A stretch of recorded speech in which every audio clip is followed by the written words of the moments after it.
कहानी south Korea की है। साउथ कोरिया के इतिहास में किसी क्राइम को लेकर इससे बड़ी न इन्वेस्टिगेशन हुई, न किसी क्राइम को लेकर इससे ज़्यादा वहाँ पे लोगों में गुस्सा हुआ, और न ऐसे किसी क्राइम को लेकर इससे पहले वहाँ अखबारों में, टीवी में इतनी हेडलाइंस और सुर्खियाँ रही ये स्टोरी। तो जैसा मैंने आपको बताया कि कहानी साउथ कोरिया की है। साउथ कोरिया में एक जियोंग प्रोविंस है। इसी जियोंग प्रोविंस में होसियोंग एक छोटा सा शहर है। कहानी होसियोंग की है। कहानी 80 के दशक की है, 90 के दशक की शुरुआत होने वाली थी। 15 सितंबर 1986, 15 सितंबर 1986 को इस कहानी की शुरुआत होती है। 71 साल की एक महिला जिसका नाम था ली वॉन, वो गायब हो गई थी और 4 दिन से गायब थी, करीब 16 अक्टूबर से। 20 अक्टूबर 1986 को 71 साल की इस महिला ली वॉन, जो अपनी बेटी को ड्रॉप करने गई थी, उसके बाद घर नहीं पहुंची। फिर 4 दिन बाद इसकी लाश मिलती है। लाश के मुंह में उसी का ब्रॉड ठूंसा हुआ था और गला घोंट कर मारा गया था, और देखकर लगता था, जो बाकी पोस्टमार्टम हुआ, कि उसके साथ रेप हुआ। ये पहला केस था। पुलिस ने अपने हिसाब से जांच शुरू की, लेकिन इसके ठीक 1 महीने के बाद एक दूसरा इंसिडेंट होता है इसी होसियोंग में। 20 अक्टूबर 1986 को 25 साल की एक लड़की पार्क सूज की लाश मिलती है। ये भी 3 दिन से गायब थी और 3 दिन के बाद लाश मिली। लाश का हुलिया वैसे ही था। इसी के अंडरगारमेंट्स मुंह में ठुसे हुए थे, गले पे निशान था और गला घोंट कर मारा गया था। पोस्टमार्टम से पता चला रेप हुआ है। 1 महीने के अंदर ये दूसरा इंसिडेंट हुआ। अब थोड़ी पुलिस अलर्ट हुई, लेकिन 1 महीना और गुजरा। 2 महीने के बाद 12 दिसंबर 1986 को 25 साल की एक और लड़की वोंग जुंग गायब थी, और ये 3 महीने से गायब थी। 23 अप्रैल 1987 को इसकी लाश मिली। इसके साथ भी रेप हुआ था, वैसे ही मुंह में अंडरगारमेंट्स ठुसे हुए थे। ये तीसरा कत्ल था। इसके बाद चौथा होता है, फिर 5वां होता है, फिर 6ठा होता है, 7वां होता है, 8वां होता है। एक एक कर 14 कत्ल हो जाते हैं। 14 साल की उम्र से लेकर 71 साल की महिला तक की। तो 14 साल सबसे मिनिमम छोटी लड़की थी और 71 साल की महिला। 14 कत्ल हुए। 14 के साथ रेप हुए। कत्ल करने का तरीका लगभग एक जैसा था। सभी का गला घोंटा गया था। सभी के मुंह में अंडरगारमेंट्स मरने वाली का ही ठूंसा हुआ था। इसके बाद पुलिस ने अब जांच शुरू की। लोगों में दहशत आ गई। महिलाएं घर से निकलते हुए डरने लगीं। तो जो सारी इन्वेस्टिगेशन हुई, पुलिस ने डेटा कलेक्ट करना शुरू किया, तो कुछ चीज़ें सामने आई। पहला ये कि इनमें से पहला कत्ल छोड़ दें, जो शाम 6 बजे के आसपास हुआ था, क्योंकि पोस्टमार्टम रिपोर्ट में मौत का वक्त वही था। बाकी के 13 कत्ल शाम 7 बजे से लेकर रात 11 बजे के दरमियान हुआ। मतलब एक ही कत्ल था जो 6 बजे हुआ। तो 11 से और 7 से 11 बजे के दरमियान हुआ। दूसरी चीज़ ये पता चली कि ये जो सभी कत्ल हैं, ये होसियोंग के 6 किलोमीटर के दायरे में हुआ। अब 6 किलोमीटर के दायरे में 14 कत्ल। पुलिस को लगा कि जो कातिल है इसी 6 किलोमीटर के दायरे में होगा। तीसरी चीज़ ये पता चली कि इत्तफाक था एक कि जितने मरने वाली थी उन सभी ने लाल रंग के कपड़े पहने थे, और इत्तफाक ये भी था कि जब जब इनका कत्ल हुआ तब तब बारिश हो रही थी। तो एक बात फैली कि जो भी कातिल है वो लाल रंग के कपड़े में, अगर कोई बारिश में महिला या लड़की निकलती है तो वो उन्हीं को अपना शिकार बनाता है। इस जानकारी के बाद साउथ कोरिया की पुलिस ने अपनी टीम में जितनी भी फीमेल पुलिस अफसर थीं, उन सबको लाल कपड़े पहनाने शुरू किए, ताकि वो पुलिस वाली ना लगें, आम लड़की और महिला लगें, और उनको सड़कों पे उतार दिया। ख़ासतौर पर इन 6 किलोमीटर के दायरे में, कि शायद कातिल इनके ऊपर भी हमला करे और फंस जाए। तो भटकती रहीं, लेकिन कातिल नहीं टकराया। इसी दौरान में एक और कत्ल हो जाता है। इत्तेफाक से वो इस 6 किलोमीटर के रेडियस के बाहर हुआ। अब इस 6 किलोमीटर के दायरे में जो कत्ल हुआ, तो साउथ कोरिया की पुलिस ने एक काम ये किया, उसे लगा कि कातिल यहीं कहीं है। उसने अपनी पूरी ताकत, पूरी फोर्स झोंक दी। इस 6 किलोमीटर के दायरे में हर 100 मीटर पर पुलिस की कई टीमें सादी वर्दी में आम लोग बनकर, दुकानदार बनकर और भी दूसरे भेष बदलकर घूमने लगी। आलम यह था कि हर 100 मीटर में शायद ही कोई ज़मीन का ऐसा टुकड़ा हो जिस पे एक पुलिस वाले और दूसरे पुलिस वाले की नज़र से अछूता हो। मतलब वो 6 के 6 किलोमीटर को इन्होंने अपनी नज़रों से एक तरह से बांध के रख लिया था कि अगर इन 6 किलोमीटर में कुछ भी होगा तो उनकी आंखों से वो चूकेगा नहीं। 6 किलोमीटर के इस दायरे की कई दिनों तक पहरेदारी की गई, पूरी फोर्स को उतारकर सादी वर्दी में। चप्पे चप्पे पर जो कहते हैं मुहावरा है, वो यकीनन उन्होंने साबित किया। चप्पे चप्पे की निगरानी और निगहबानी कर रहे थे कि कोई भी ऐसी चीज़ हो तो वो पकड़ लें। लेकिन बदकिस्मती के उसके बाद 6 किलोमीटर के दायरे में कोई कत्ल ही नहीं हुआ। अब तक क्लियर हो चुका था कि ये एक सीरियल किलिंग का मामला है और जो भी कातिल है वो लड़कियों और महिलाओं को अपना शिकार बना रहा है। पूरी पुलिस टीम जुट गई। अब आगे की कहानी आपको सुनाऊं, मुझे अचानक ऐसी एक कहानी याद आई, मुंबई की, आपको इसी क्राइम तक में सुनाई है मैंने, रमन राघव की, जो इंडिया का अपना सीरियल किलर था। उसके ऊपर 41 कत्ल का इल्ज़ाम था और उसको इंडिया का जैक द रिपर भी नाम से बुलाया गया। हालांकि रमन राघव को सिंधी, तलवाई या अन्ना इस नाम से भी पुकारा गया। तो इस सीरियल किलर की पूरी कहानी 41 लोगों का कत्ल, फिर इसे उम्र कैद की सज़ा हुई, फिर जेल में इसकी मौत हुई। रात को सोते हुए लोगों को ही मारता था मानसिक रूप से, फिर कहा गया ठीक नहीं था, संतुलित नहीं था। लेकिन जितने लोगों को इसने निशाना बनाया था रात को ही बनाया था, सोते हुआ। और 41 कत्ल इसके ऊपर पुलिस ने ठोका था। तो ये मैं इसलिए आपको बता रहा हूँ कि एक, आप तो कहानी सुनते ही हैं, कोको FM पर एक ऐप है जो ऑडियो बुक्स है। आप लोग कहानी सुनने के शौकीन हैं तो इसलिए बता रहा हूँ, मुझे भी लगा थोड़ा फ़ायदा भी होगा आपका। तो कोको FM ऐप पर कई तरह की ऑडियो बुक्स हैं अलग अलग, जिसमें क्राइम, मैथोलॉजी, थ्रिलर, पॉलिटिक्स, इनसे जुड़ी हुई बड़ी इंटरेस्टिंग कहानियाँ हैं और बहुत सारी ऑडियो बुक्स हैं। तो इसी में से एक है रमन राघव। रमन राघव, ये जो ऑडियो बुक है, जो किताब है, ये पूरा क्राइम के ऊपर बेस्ड है और कोको FM पर ही है ये रमन राघव ऑडियो बुक्स। तो ये एक सीरियल किलर के ऊपर है।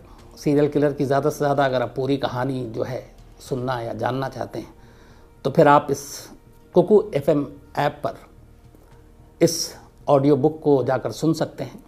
और पूरी किताब जो है कोको FM में ऑडियो बुक के रूप में मौजूद है और इसमें आपको सारी चीज़ें सुनाई गई हैं। अब क्राइम तक फैमिली के लिए यह है कि अगर कोको FM ऐप को आप लोग डाउनलोड करते हैं और एक कोड है LT20, L for Lucknow, T for Tata, LT20 एक कूपन कोड है। तो अगर आप वो यूज़ करेंगे तो आपको प्रीमियम मेंबरशिप के लिए यहाँ पे 20% छूट मिलेगी। तो फिर जाइए और कोको FM पर इस ऑडियो बुक्स रमन राघव किताब पढ़िए, नहीं सुनिए, और बताइएगा कैसा लगा।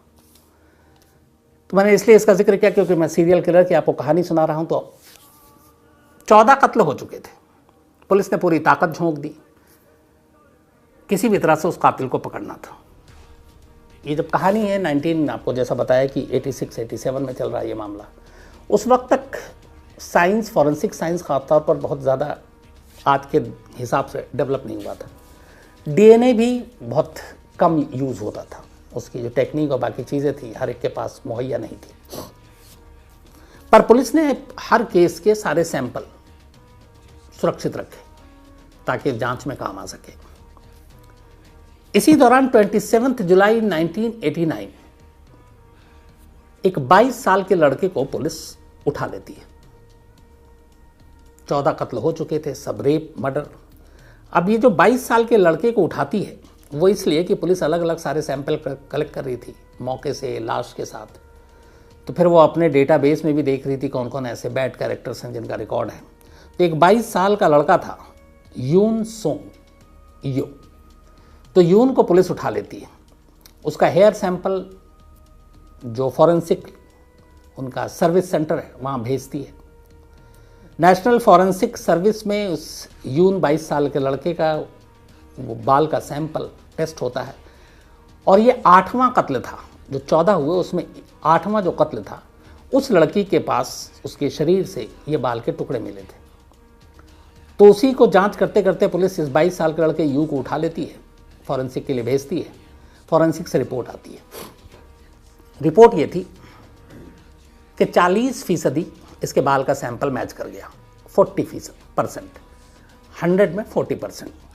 अब यहाँ दोनों चीज़ें थी, ये गलत भी हो सकता था, सही भी हो सकता था, लेकिन 40% को ही कोरियन पुलिस ने ये कहा कि ये काफ़ी है। उसके बाद उन्होंने उसको खुद टॉर्चर वॉर्चर किया और फिर पुलिस ने एक स्टेटमेंट जारी किया कि यून ने जो है वो अपना गुनाह कबूल कर लिया है और ये सारे सीरियल किलिंग के पीछे यून का हाथ है। ख़ासतौर पर 8वें कत्ल से मामला शुरू हुआ। इसके बाद पुलिस उसको अदालत में ले गई, कोर्ट में मामला चार्जशीट पेश किया। अदालत ने सारी चीज़ें सुनने के बाद यून को उम्र कैद की सज़ा सुना दी। उम्र कैद की सज़ा सुनाने के साथ साथ एक और भी उन्होंने फैसला सुनाया, वो ये कि 20 साल के बाद ये पेरोल का हकदार हो जाएगा, मतलब 20 साल जेल में काटने के बाद ये आज़ाद हो सकता है। अदालत ने ये सज़ा सुनाई। यून ने इसके खिलाफ अपील की ऊपरी कोर्ट में कि मैं बेकसूर हूँ, मुझे पुलिस ने टॉर्चर किया, लेकिन ऊपरी अदालत ने भी उसकी नहीं सुनी और उसकी उम्र कैद की सज़ा को बरकरार रखी। 19.5 साल यून ने जेल में काट लिए। 1989 में यह अरेस्ट हुआ था, उसके बाद 19.5 साल इसने काट लिए। 19.5 साल काटने के बाद ये जेल से बाहर आता है।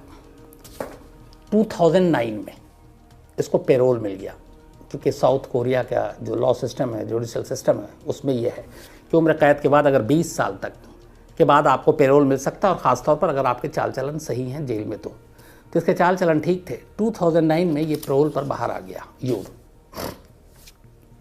आज़ाद की ज़िंदगी अपनी जीने लगा। इधर पुलिस अब भी अंदर ही अंदर ये जांच करने की कोशिश कर रही थी कि वाकई ये 14 कत्ल यून ने किए। सारे सैंपल उनके पास थे। अब धीरे धीरे वक्त बीता, 2009 आ गया, डीएनए ने भी तरक्की कर ली।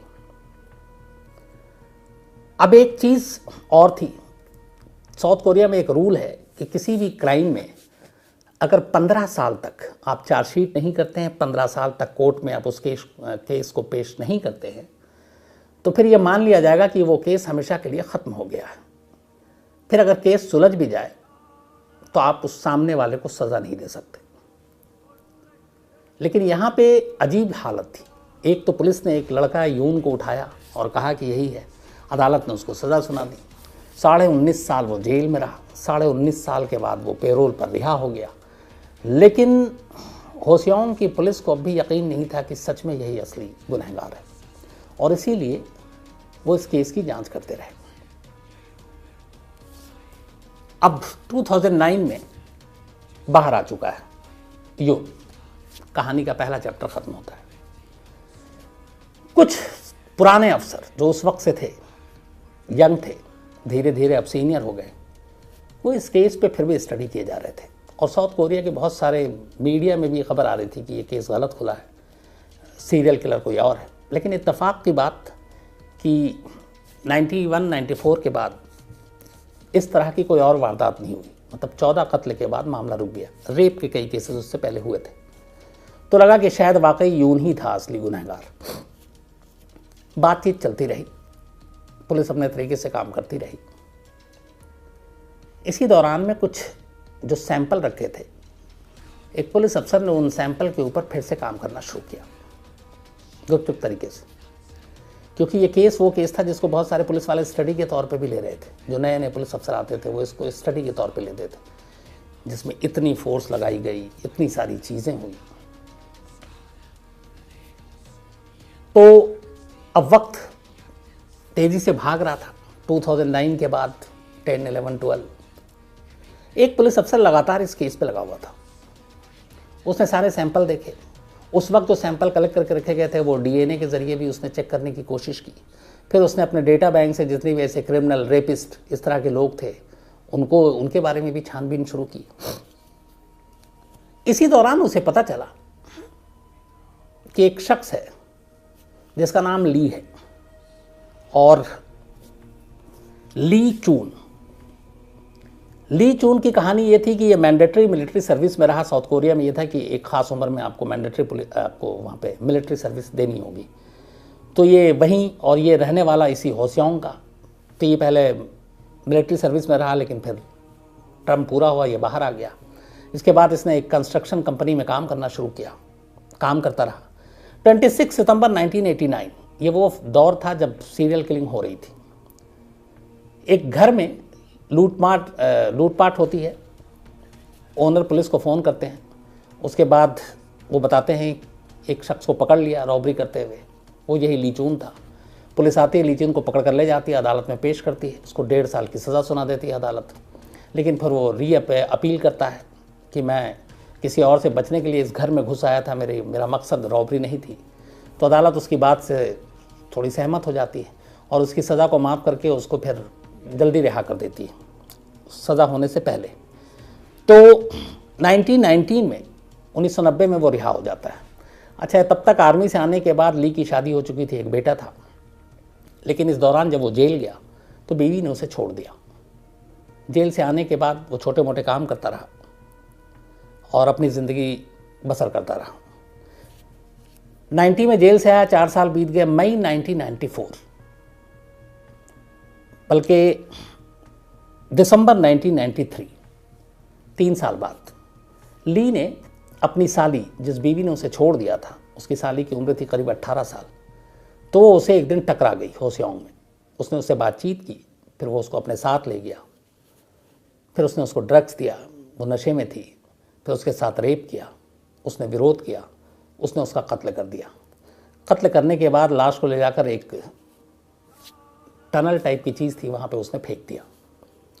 अब उसकी साली घर नहीं पहुँची, घर वाले परेशान।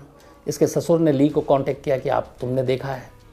फिर ये अपने ससुर के साथ मिलकर पुलिस स्टेशन गया, उसने रिपोर्ट लिखाई अपनी साली की मिसिंग की। फिर ढूंढता रहा, फिर उसे लगा कि शायद ड्रग्स के जो धंधे में शामिल लोग हैं उन्होंने उसको किडनैप कर लिया हो। पुलिस भी ढूंढती रही, लेकिन मिली नहीं। 18 जनवरी को, ये बात है दिसंबर 1993 की, जब उसने अपनी साली के साथ रेप किया था और मर्डर किया था। 18 जनवरी को पुलिस को शक हुआ ली के ऊपर और पुलिस ने ली को पकड़ लिया। इसके बाद 3rd डिग्री का इस्तेमाल किया और ली ने अपना जुर्म कबूल कर लिया। उसने कहा कि हाँ, मैंने ही उसको किडनैप किया था और उसको मारा था। इसके बाद ली के ऊपर मुकदमा चला। निचली अदालत ने ली को मौत की सज़ा सुनाई। उसने जो सुप्रीम कोर्ट ऑफ कोरिया है वहाँ इस सज़ा के खिलाफ अपील की। सुप्रीम कोर्ट ऑफ कोरिया ने 1995 में ली की इस मौत की सज़ा को उम्र कैद में बदल दिया और ये भी कहा कि अगर 20 साल तक जेल में उसके अच्छे चाल चलन रहे तो फिर वो पेरोल का हकदार है, यानी 20 साल बाद वो जेल से बाहर आ सकता है। अब 1993 में ये उसने क्राइम किया। 94 में उसको अदालत ने सज़ा दी। 95 में सुप्रीम कोर्ट ने उसकी उम्र कैद की सज़ा बदल दी मौत से। अब वो 95 से जेल में। वक्त बीतता रहा, 24 साल गुजर गए, 2019 आ गया। अब 2 चीज़ें यहाँ पे एक साथ हुई। 2019 का मतलब ये है कि कोरियन पुलिस अब अगर उस 14 सीरियल किलिंग के मामले की दोबारा फाइल खोलती है और वो किसी को मुजरिम ठहराती है तो उसे सज़ा नहीं मिलेगी, क्योंकि 15 साल जो उनका अपना एक कानून है, तो उसके तहत सज़ा नहीं मिलेगी। तो 2019 आ गया। अब ली भी जो है वो लगभग पेरोल का हकदार था, बाहर निकलना था, और इसी दौरान में एक पुलिस वाला लगातार अपनी जांच आगे कर रहा था। जांच करते करते उसने एक चौथा जो मर्डर हुआ था 14 लोगों में से, वो एक लड़की का था, 14 साल की लड़की का। तो उस लड़की के जो सैंपल उसने रखे थे और उस लड़की की पैंटी और उसके ऊपर सारी चीज़ें, उसने फिर ढूंढना शुरू किया कौन कौन से रेपिस्ट हैं, कौन कौन से जेल में हैं। अचानक उसे ली के बारे में पता चला, उसने उसकी स्टोरी पढ़ी। उसके बाद उसने अपना डेटाबेस से निकाला और ली का सैंपल निकाला, डीएनए, क्योंकि वहाँ वो भी डेटा बैंक में था। इत्तेफाक से उस चौथे कत्ल का सैंपल ली के डीएनए से मैच कर गया। मैच करते ही ये क्लियर हो गया कि इस कत्ल में ली का हाथ है। इसके बाद फिर उसने एक एक कर और जो सैंपल रखे गए थे उस ज़माने में, उसने उन सबको उठाना शुरू किया और ली के सैंपल से मैच करना शुरू किया। इसके बाद 5वां कत्ल, 6ठा कत्ल, 7वां कत्ल, 8वां कत्ल, सबके डीएनए ली से मैच कर गए। अब उसने अपने सीनियर अफसरों को बताया कि ये जो केस हुआ था 1989 बल्कि 86 से लेकर 91 तक 4 साल और 7 महीने में कुल 14 कत्ल हुए थे। 1986 से 1991 तक 4 साल और 7 महीने। तो उसने कहा कि ये सैंपल तो एक ऐसे शख्स से मिल रहा है जो जेल में और उम्र कैद की सज़ा काट रहा है। अब साउथ कोरिया पुलिस के सामने दिक्कत ये कि इन 14 कत्ल के चक्कर में वो एक 22 साल के लड़के को ऑलरेडी कन्विक्ट करा चुके हैं, उम्र कैद की सज़ा दिलवा चुके हैं। अब उस फाइल को खोलते हैं तो एक तो भत पिटेगी कि फिर वो लड़का बेकसूर था, दूसरा कि अब अगर ये सारी साबित भी कर देते हैं तो हम ली को दोबारा सज़ा नहीं दिलवा सकते, क्योंकि 15 साल से ऊपर हो गए इस केस को अदालत में अब फाइल करके भी उस शख्स को सज़ा नहीं दे सकते, क्योंकि वो शख्स सज़ा से अब बच गया, क्योंकि 15 साल का जो मोहलत है कि म्याद है कानून के हिसाब से किसी केस की जांच और चार्जशीट के लिए, वो निकल गई। पर फिर भी पुलिस वाला ईमानदार था, उसने कहा कि नहीं करना चाहिए। इसके बाद उसने जाकर जेल में, बुसान के जेल में बंद था ली, उम्र कैद की सज़ा काट रहा था। ये साउथ कोरिया के साउथ इलाके में है। 7 बार वो जेल गया, ख़ासतौर पर ली से मिलने के लिए। ली से उसने बातचीत की, फिर उसने बताया कि देखो तुम्हारा सैंपल मैच कर गया। ली ने शुरुआत के 4 मीटिंग में साफ मना कर दिया कि मेरा इससे कोई लेना देना नहीं है, लेकिन फिर अब तक उसकी ये बात 2019 की है, 2 साल पहले। फिलहाल उसकी उम्र 56 साल है, 56 ईयर ओल्ड ली की। 5वीं मुलाकात में ली ने कहा हाँ मैंने कत्ल किए, मैंने 14 कत्ल किए हैं। अभी तक इसके जो सैंपल मिले थे वो 5 के मिले थे, बट इसने बताया मैंने 14 कत्ल किए। फिर उसने 14 के डेट बताई, उसने मरने वालों की हुलिया बताया, उसने ये भी बताया कैसे मारा। उसने बताया कि मैंने हर एक के साथ रेप किया, रेप करने के बाद उसी के पैंटी या ब्रा से उसका गला घोंटा और उसी के अंडरगारमेंट से उसके मुंह में ठूंसा ताकि वो शोर ना कर सके, और लाश को ले जाकर कहीं सन्नाटे में फेंक देता था। उसने बताया कि मैंने ये सब इसलिए किया कि जब मैं मैंडेटरी आर्मी सर्विस में था तो मैं बड़ा वहाँ फ्रस्ट्रेशन में था और मेरी वहाँ पे कोई अहमियत नहीं थी और ये मुझे काम पसंद नहीं था, लेकिन मैंडेटरी था, करना था। तो बहुत बार मेरे सीनियरों ने मेरे साथ जुल्म किया, बीवी के साथ रिश्ते ठीक नहीं थे। तो इन सारी चीज़ों ने मुझे कुछ ऐसा करने के लिए प्रेरित किया जिससे लगे कि हाँ मैं कुछ ताकतवर हूँ, मैं कंट्रोल कर सकता हूँ लोगों को। और फिर उसने इसी के बाद ये कत्ल करना शुरू किया। जो 14 कत्ल उसने किया उसमें उसकी साली के कत्ल की गिनती शामिल नहीं है, वो अलग से, वो 15वां कत्ल था जिसके लिए वो पकड़ा गया। यानी जब उसने अपनी साली का कत्ल किया उससे पहले वो 14 कत्ल कर चुका था और उसको कभी पुलिस पकड़ नहीं पाई। 15वें कत्ल में वो पकड़ा गया था, तो उसने कन्फेस किया। इसके बाद उसने सारी चीज़ें बताई। उस पुलिस अफसर ने कहा कि उसे सारा कानून मालूम था, उसे मालूम था कि 2015 में वो टाइम निकल गया जब केस को ख़त्म करना था, बल्कि 2009 में, कि अब चार्जशीट करके भी ली को इन सारे कत्ल के लिए सज़ा नहीं दिलाई जा सकती थी। लेकिन अब यहाँ कहानी में एक और मोड़ आता है। अब इस ली के कन्फेशन का, इकबाल जुर्म का कि उसने 14 कत्ल किए, न सिर्फ 14 कत्ल किए बल्कि उसने ये भी कहा कि इसके अलावा उसने 30 रेप और अटेम्प्ट टू रेप किए, मतलब 30 महिलाओं के साथ उसने रेप किया या फिर उनके साथ रेप की कोशिश की। ये 14 कत्ल के अलावा था। फिर पुलिस ने उन सारे रेप विक्टिम को ढूंढा, पता चला ली ने सही कहा। तो 30 रेप, अटेम्प्ट टू रेप, 14 कत्ल, एक कत्ल के लिए ऑलरेडी वो उम्र कैद की सज़ा काट रहा था, पेरोल का भागीदार हो चुका। अब ये खबर लीक हो गई, मीडिया में आ गई। अब जैसी ये खबर मीडिया में आई, यून सुक जो 2009 में 19.5 साल उम्र कैद की सज़ा काट कर पेरोल पर बाहर आया, वो अदालत पहुंच गया। उसने कहा कि अगर ये सारे कत्ल 14 उसने किए हैं और उसने इकरार कर लिया है तो फिर मैं कातिल कैसे था, मैं सीरियल किलर कैसे था, मेरे साथ जुल्म हुआ है। कोर्ट ने उसकी अपील को एक्सेप्ट किया। इसी दौरान में अब एक्सेप्ट किया तो और हंगामा हुआ कि पुलिस ने जानबूझकर एक बेगुनाह को सज़ा दिलाई थी। अब उधर इसने अपील जब एक्सेप्ट किया तो कोर्ट ने ली को बुलाया गवाही के लिए। कि एक शख्स जिसे पुलिस ने कहा कि यह है 14 कत्ल का जिम्मेदार, जिसके लिए 19.5 साल वो जेल काट चुका, और अब पुलिस कह रही है कि तुमने किया है ये कत्ल, तो तुम्हारी गवाही क्या है। ली ने भरी अदालत में बैठ कर कहा कि हाँ, वो 14 के 14 कत्ल मैंने किए हैं, और यून सुंग जो 22 साल का था और करीब 41 साल की उम्र में बाहर निकला, वो बेकसूर है। इसके बाद वहाँ की कोर्ट ने 8 उस वक्त के जो आईओ थे, इन्वेस्टिगेटिव अफसर जो इस केस से जुड़े हुए थे, जब यूंग को पकड़ा था 89 में, उन 8 पुलिस वालों के खिलाफ अपनी वर्दी का, अपने पोस्ट का नाजायज़ फ़ायदा उठाने, टॉर्चर करने, गलत इल्ज़ाम में जेल भेजने के लिए सस्पेंड और साथ में सज़ा का हुक्म सुनाया 8 पुलिस अफसरों के खिलाफ जो डायरेक्ट इस केस से जुड़े थे। इसके बाद फिर यून ने अपील किया कि अब मुझे इस आरोप से बरी किया जाए और अब मुझे छोड़ दिया जाए।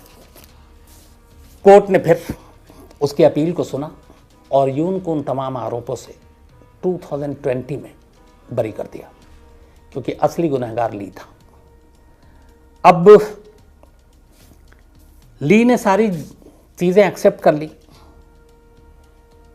इसके बाद मामला कोर्ट में गया। अब कोर्ट पे सुनवाई जो होनी है, ली अभी भी बुसान की जेल में है। 14 कत्ल, 15वां के चूंकि ऑलरेडी सजा काट रहा है, और 30 रेप और अटेम्प्ट टू रेप। अब वहां के कानून के सामने दिक्कत ये आ गई है कि ली ने जो जुर्म किए थे उसकी मियाद 15 साल बहुत पहले ख़त्म हो गई।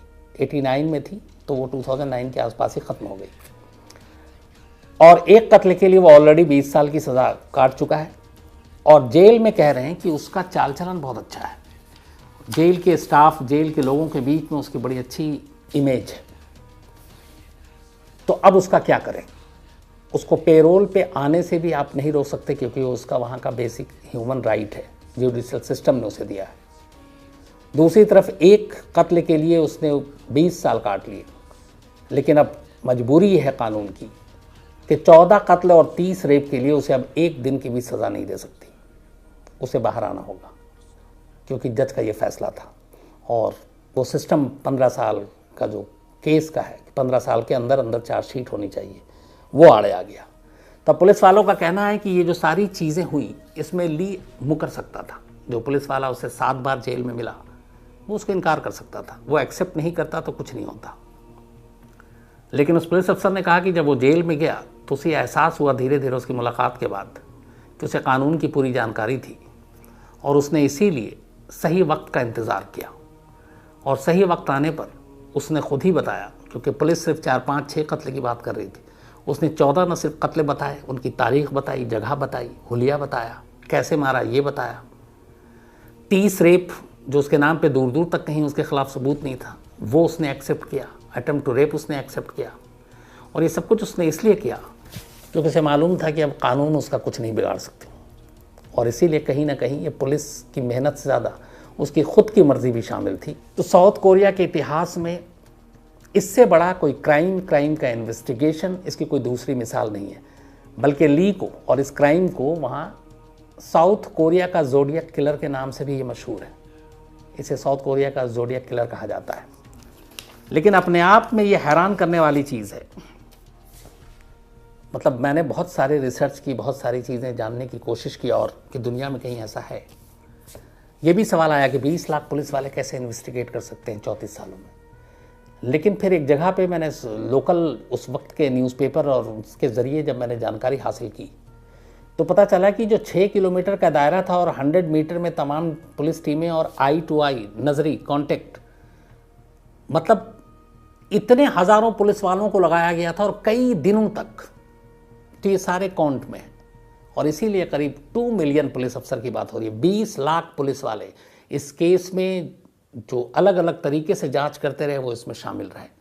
और ये शायद किसी केस के इन्वेस्टिगेशन के लिए इससे बड़ी टीम दुनिया में कोई दूसरी मिसाल नहीं है। तो 20 लाख पुलिस वाले जिस केस में हों, करीब 21,280 सस्पेक्ट हों, तो 22,000 लंबी है कि ये भी कातिल हो सकता है, ये भी कातिल हो सकता है। आप सोचिए 22,000 लोगों को इंट्रोगेट करना किसी भी पुलिस अफसर के लिए या किसी भी शहर या देश के लिए एक चैलेंजिंग काम है। 40,116 लोगों के फिंगरप्रिंट्स लेना ताकि मैच किया जा सके, इतना बड़ा एक क्राइम के लिए ये भी कभी दूसरी मिसाल नहीं मिलती।